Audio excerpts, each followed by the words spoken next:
আশেপাশে প্রচুর দখলদার হলো।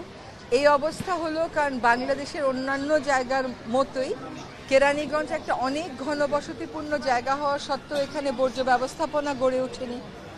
অবৈধ দখলের কারণে খালের প্রবাহটা কমে গেছে, আর নির্বিচারে বর্জ্য ফেলার কারণে এটা আর পানির খাল নাই, তো এটা বর্জ্যের খাল হয়ে গেছে।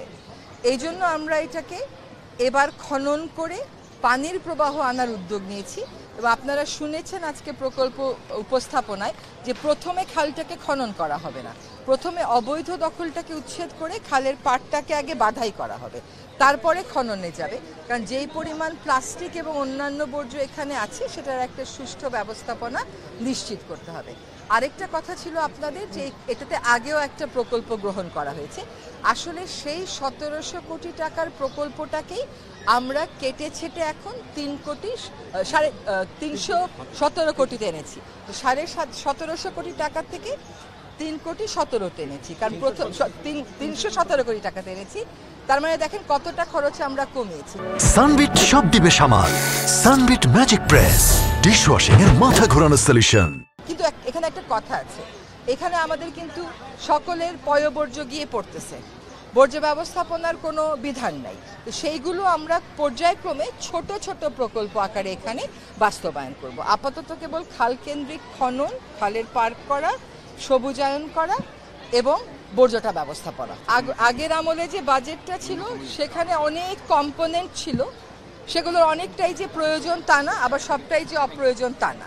কিন্তু কথা হচ্ছে যে আমরা একটা পর্যায় পর্যন্ত নিয়ে যাব খালটাকে, তারপরে প্রয়োজন বুঝে এক একটা করে কম্পোনেন্ট আনবো।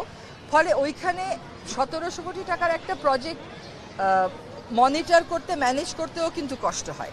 আমরা 317 কোটি টাকা দিয়ে কাজটা শুরু করি, এরপরে যদি লাগে আমরা একটা একটা করে কম্পোনেন্ট আনবো।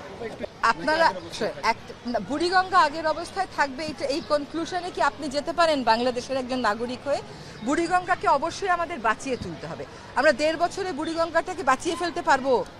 এটা তো সম্ভব না, এটা তো বুঝতে হবে। কিন্তু আমরা যেটা করছি সেটা হচ্ছে যে আমরা একটা কর্মপরিকল্পনা করে ওটা চূড়ান্ত করেছি।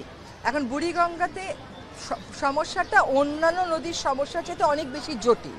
সেজন্য কোন দাতা গোষ্ঠী যদি সাহায্য করে তাহলে নানান রকমের প্রযুক্তি ওখানে লাগবে, সেটা আমরা পাবো, আমরা সেই চেষ্টাটা করছি।